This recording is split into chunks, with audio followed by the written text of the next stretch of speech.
Jai Hind, dear students of class 9th. This is Dharman Mishra. Welcome you all in geography class. And today we'll discuss about the northern plain of India, the second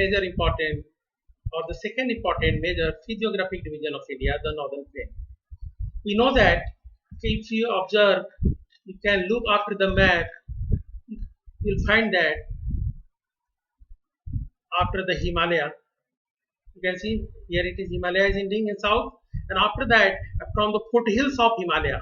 Foothill is a word which is utilized to explain about the region which starts just after any mountains. So just after Himalayan range Sivalik, the plain starts in India. It is known as the northern plain. You can observe this. This is the northern plain. This is the northern plain. Extends from in the west to Pakistan, but in east towards northeastern state Assam in India. So today we are going to discuss about the northern plain.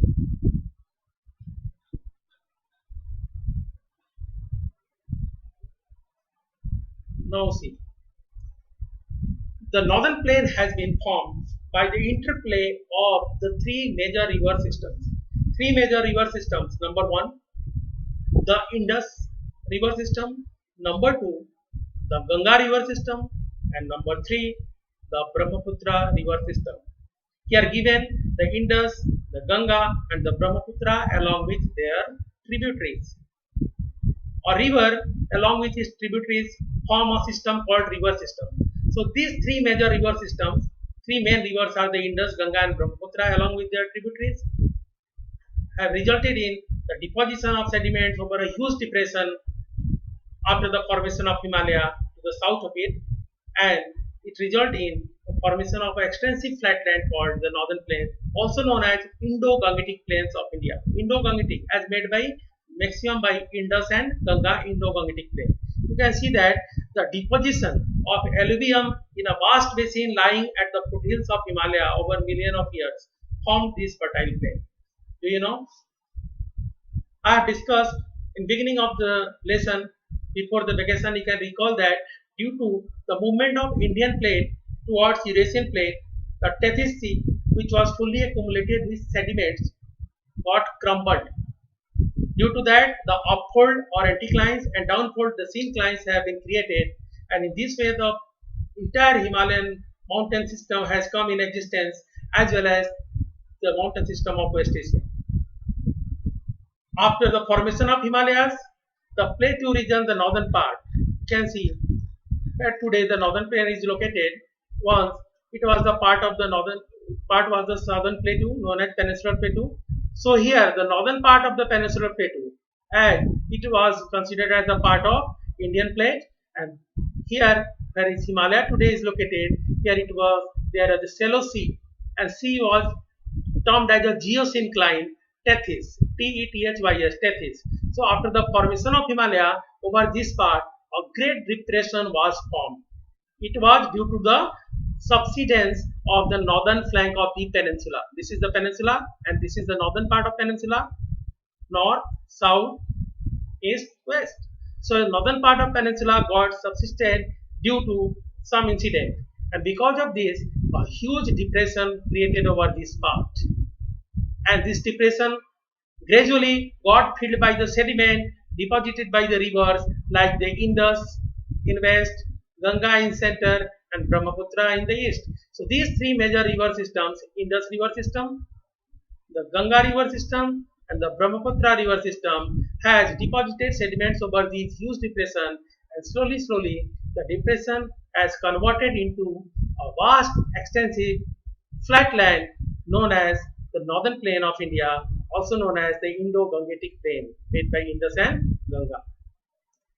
Now see what are the main features of the northern plain. First of all, you should know that this deposition of alluvium in vast basin lying at the foothills of Himalaya we have discussed already over millions of years. After the formation of northern plain, now we should know about the main feature or characteristics of the northern plains. This is a plain which is formed by alluvial soil. over the entire plain, soil is found called as alluvial soil. So here you can see that it spreads over an area of 7 lakh square kilometer. This extensive flatland is formed by alluvial soil, which is the most widely spread and fertile soil of India, and it is one of the largest plain of the world. You can see the total area is more than 7 lakh square kilometer. The length is about more than 2,400 kilometer and width 240 to 320 kilometer. It is densely populated physiographic division of India. You can see the word is utilized here. It is densely populated. Densely word is here. It is densely populated physiographic division of India. Among all the physiographic division, you can see the Himalayan mountain, the northern plain, the peninsular plateau, the Indian desert, the island, the coastal plain. The northern plain is having very high density of population because northern plain is made up of fertile alluvial soil. It is a huge plain having an area more than 7 lakh square kilometer. As we know that alluvial soil is the widely spread and most fertile soil of India. It supports agriculture throughout the year. So this region having very high density of population. Density of population means the number of persons per square kilometer. Here density is too much. So sometimes question is asked, why the northern plains are densely populated, or explain the regions which are responsible for high density of population in the northern plains. Simply the answer I am going to discuss, you can see here.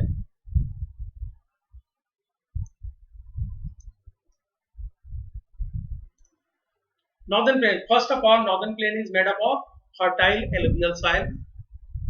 Second, this region is having good climatic condition which is favorable for agriculture or cropping throughout the year. You can see in northern plain, especially in winter, we are having rabi crops, and the major crop is the wheat this time. And during the rainy season, we are having kharif crop. You can see this time paddy crop is on way to grow. And third season, that is called summer season or JAD, Z-A-I-D, JAD season. It is short summer season between March, at the last of March and April to June. You can say only for 2-3 months. A short summer season is April to first week of June. You can say it is a short summer season known as JAD cropping season. In this season also, we are growing vegetables, cucumbers, watermelon, muskmelon, and a lot of other vegetables in this northern plain. The first region, northern plain, is having fertile alluvial soil. Second, this region is having favorable climatic condition which supports agriculture throughout the year. And third, this region is having adequate fresh water availability because of perennial rivers like Ganga, Indus, and Brahmaputra, as well as underground water table is also good. Underground water is also available.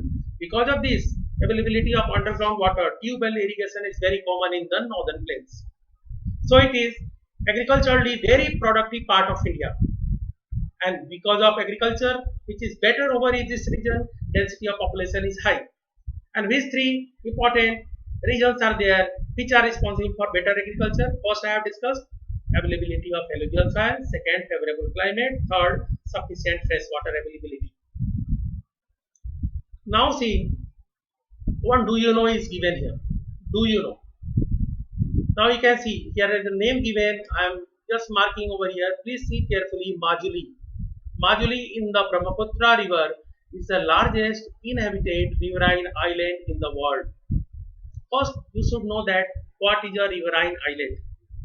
Do you know the river Brahmaputra, after descending from high mountains of Arunachal towards Assam in lower region, especially in that is the valley region, Brahmaputra become very wide river and having ample water because of big tributary joining Brahmaputra in Assam.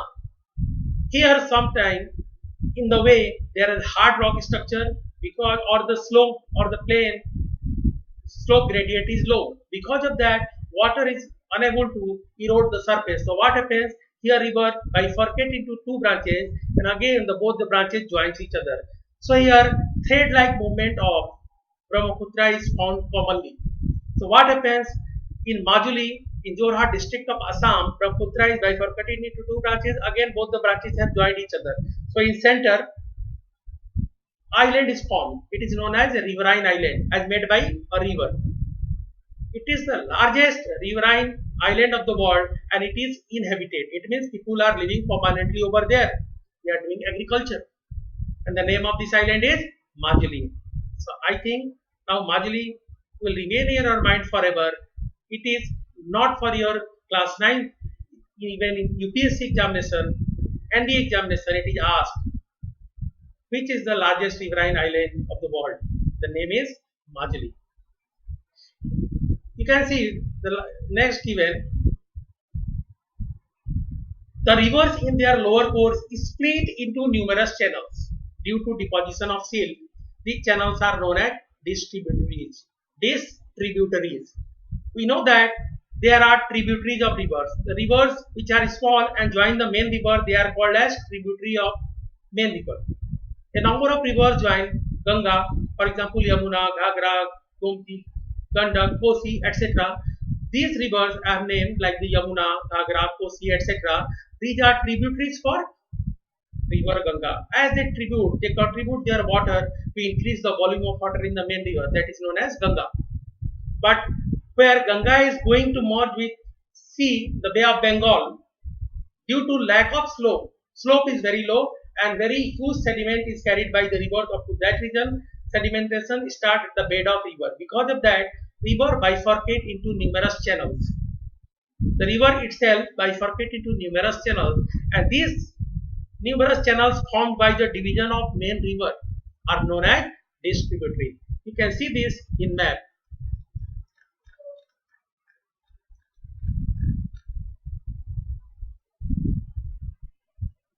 Here you can see this is Ganga river.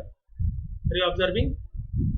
And you can observe here Ghagra, this side Yamuna, Gandak, Kosi.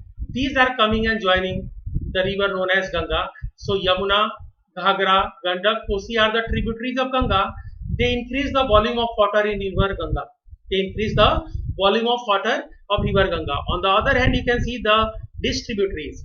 Here you can see Ganga, as it is moving towards Bay of Bengal, bifurcate are divided into two branches. You can see one branch is moving towards Bangladesh, the head stream, and here it is known as Padma in Bangladesh, and another stream by the name of Hooghly is moving towards Bay of Bengal and join it here. Here you can see Hooghly is again bifurcated into two branches. So the rivers at last bifurcates into numerous channels, and these channels which are formed by the division of main river are known as distributaries. As tributaries, I have said, increase the volume of water in the main river, generally found in upper and middle course of the river, but distributaries are found in the lower course, where river is going to discharge its water in big sea or lake like Bay of Bengal. Clear? So, because of this silt deposition, distributaries are common over there, especially by Ganga. Number of distributaries have made. Now see this part.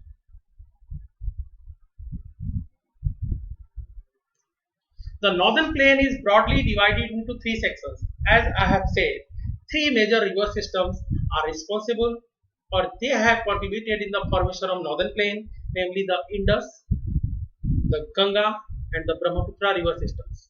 So northern plain is broadly divided into three sections. The western part of the northern plain is referred to as Punjab plain. The western part is known as Punjab plain, formed by the Indus and its tributaries.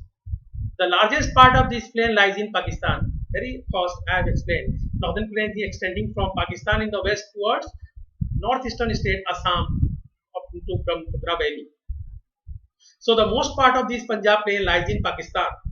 The Indus and its tributaries, especially Jhelum, Chenab, the Ravi, Bias and Satluj, originate in the Himalayas. These are the big rivers join the Indus and form the huge plain called as Punjab plain. Now I will taking it back again to map. You can see in map the plain. Now see, this is the northern plain here in India. You can observe, and you can see here this is Indus river.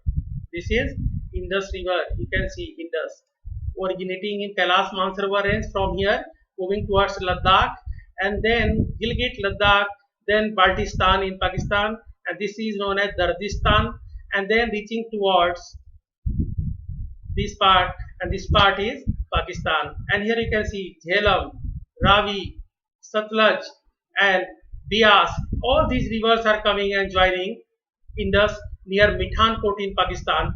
And here you can see this region is known as Punjab. Actually, Punjab means the region drained by Ab means water, 5 rivers. So here the 5 major rivers you can see Satluj, Ravi, Bias, Jhelum, Indus, etc.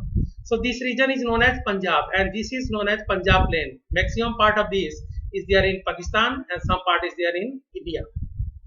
So the Punjab plain is made up of Indus and its tributaries.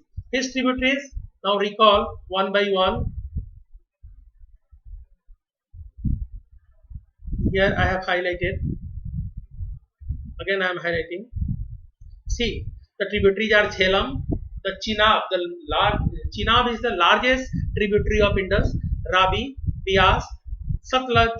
All these are originating in Himalayas. These sections of plain is dominated by Doabs. I have discussed that Punjab. Again a word has come, Doab. What is Doab? Given to your book in Do You Know. Now see, Doab. Doab. This is the word D-O-A-B. Do means two, Ab means water. It is made up of two words. Do. It is not do. Do means two. In Hindi, do means, in English it is two, and Ab meaning water. Ab is a Urdu word. Here water means the river. So the regions drained by the region which is located between two rivers is known as Doab. Similarly, Punjab is also made up of two words, Panj meaning 5 and Ab meaning water. So the area drained by 5 rivers, and this regions is dominated by many Doabs. Again I am showing you the map.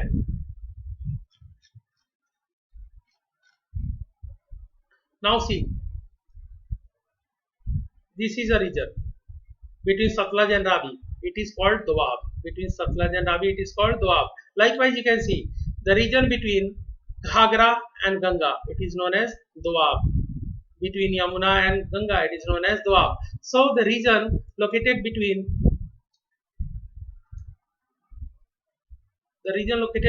two rivers, you can see, is known as Doab. So this region is dominated by many Doabs, and the entire region is known as Punjab, as drained by 5 major rivers. Clear?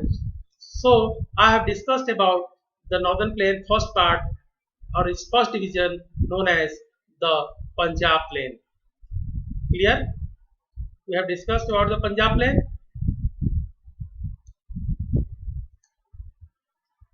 Punjab plain. Now I am going to discuss about the Ganga plain.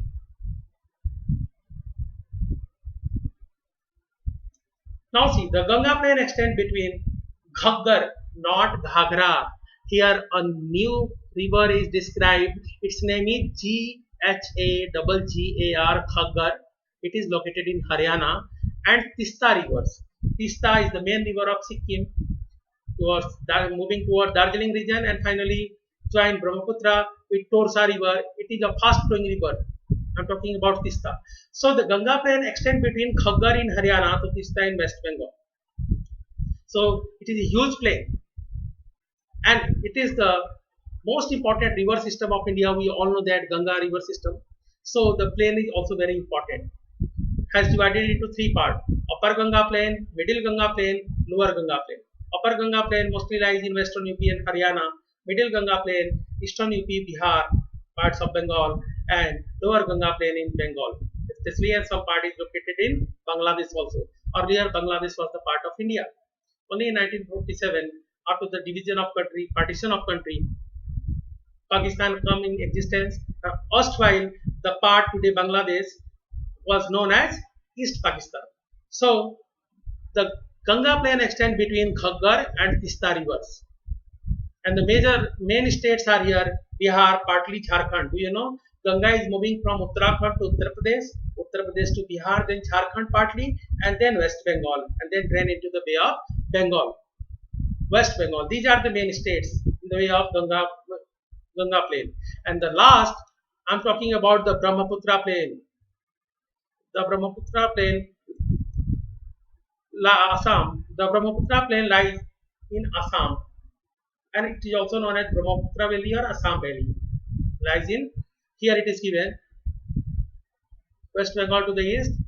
Particularly in Assam lies the Brahmaputra plain. Particularly in Assam lies the Brahmaputra plain. So Brahmaputra plain is there in Assam. The northern plain are generally described as flat land with no variation in its relief. It is right. Northern plain is generally described as a flat land with no variation in its relief. In our mind, it is a concept that it is a flat land, so no relief features are found over there. It is not true. These vast plains also have diverse relief features, and in examination it is asked, explain the diverse relief features of the northern plain. If you are not aware of this particular part, you will not able to answer that question if it is asked to explain the diverse relief features of the northern plains. I am just going through this part, just see this.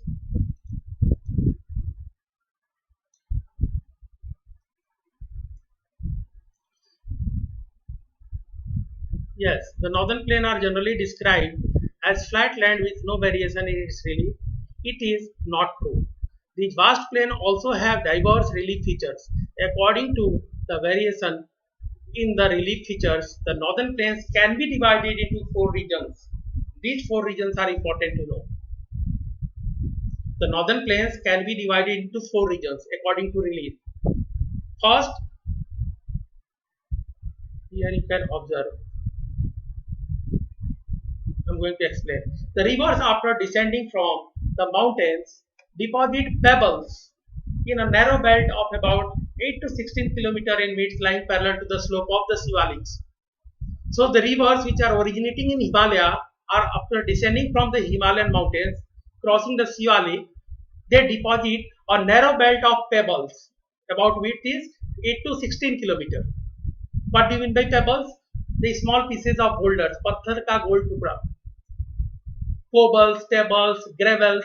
So they are, and big boulders also. These are called pebbles. Have deposited over a width of 8 to 16 km at the foothills of Shivaliks, at the slope of Shivalik, and this is known as Bhabar. It is known as Bhabar. All the streams disappear in the Bhabar belt. What happens? The rivers which brought all these pebbles from high reaches of Himalaya to this part at the foothills and deposited over there. You might have seen some sceneries where rivers are moving in a very small channel, and there are big pieces of round boulders are found over entire region. That is known as Bhabar. In map you can observe.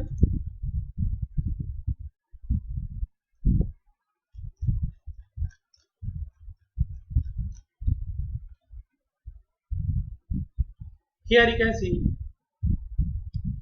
this region is known as foothills of Himalaya.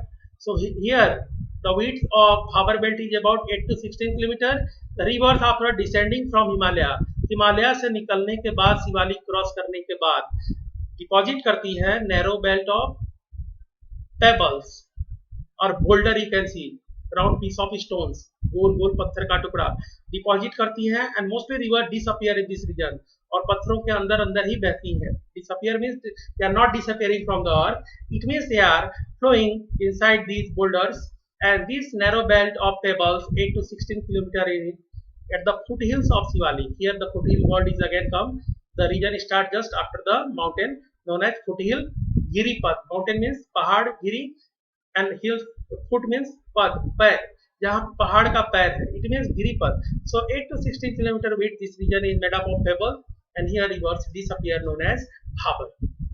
Clear? Now, second region I am going to discuss is known as Tarai. Second region I am going to discuss is known as Tarai. See here.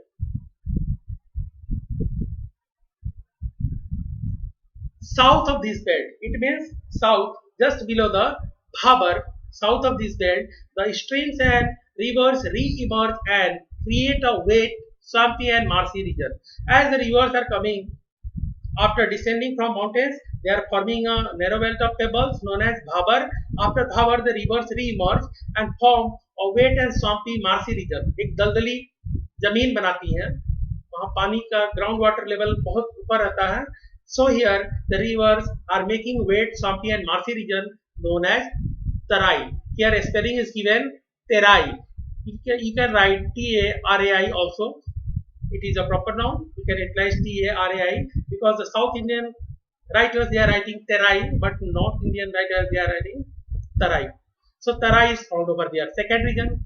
This was a thickly forested region full of wildlife. Once the entire Tarai region. Today you can take the example of 2-3 districts like Pilibhit, Lakhimpur, Sitapur. These districts today lot of population is there. Once these regions are thickly forested and full of wildlife, but these forests have been cleared to create agricultural land to settle to home migrants from Pakistan after the partition. After the partition, especially the Sikh community, they have migrated from Pakistan to India and they have given the fertile land, this agriculture, this forested land were provided to the Sikh community especially and some of other Hindu community also who have come after the partition of country from Pakistan to India. They have given the land and they have cleared the forested area and settled. So this region, the forests are cleared to settle the migrants from Pakistan. Migrants means refugees, जो पाकिस्तान छोड़ के भारत आए division के बाद. To provide them land, the Tarai was occupied and the forests were cleared by these people. You know that even today in Lakhimpur district of Uttar Pradesh, there is a national park is very famous for tiger and elephants as well as for deers known as Dudhwa National Park. Here name is given, you can see Dudhwa National Park. This region is famous for Hindu mythology also known as Naimisharanya. It is believed in Hindu mythology it is a holy region. So now inhabited by Pakistani migrants after the division of India, they have come from Pakistan, but today they are Indian. Clear? The largest part of northern plain is formed of older alluvium. Now a new word has come, older alluvium. We have discussed already that northern plain is the result of deposition of sediments. Sediments which are known as alluvium. It is of two types, old alluvium and new alluvium. Simply you can say old alluvial soil, new alluvial soil. They lie, so the older alluvium, they lie above the floodplains and the river and present a terrace-like feature. This part is known as Bhangar. So the old alluvial soil is known as Bhangar and the soil is the region contains calcareous deposit. This old alluvial soil contains calcareous deposit, concord, locally known as concord. Concord contents are found in this old alluvial, and the newer, younger deposits of floodplains are called as khadar, and the new alluvial soils are called as khadar. Khadar is more fertile than Bhangar. Bhangar is the old alluvial. Khadar is the new alluvial. They are renewed almost every year, and so far very fertile. That's ideal for intensive agriculture. Now I am going to differentiate between Khadar and Bhangar. It is important part. Listen it carefully. Khadar and Bhangar. Very first observe the map. And suppose the rivers they are coming. Earlier they have deposited over this part where this time you can see the point is here over this part. And slowly when this part is deposited having a height is good, then flood is not common over entire part. Flood is common coming at the bank of rivers. All the main rivers they are causing flood over this region. So the plain which is formed here known as older alluvium and which is near the river banks they are known as new alluvium. So soil is of two types, the old alluvium and the new alluvial. Bhangar is the old alluvial, Khadar is the new alluvial. Bhangar is less fertile as compared to Khadar, Khadar is more fertile. Third, Bhangar is not renewed every year because floods are not coming over here, but Khadar is renewed each and every year. Bhangar contains calcareous deposit. Kankad milta hai Bhangar mein, but Khadar is free from kankad deposits and more fertile and renewed frequently also. So these are the main differences between Khadar and Bhangar. It's all for northern plains. I hope you have enjoyed the lesson and you understood it through PDF notes. I will send all these matters to you. Thank you. Have a nice day.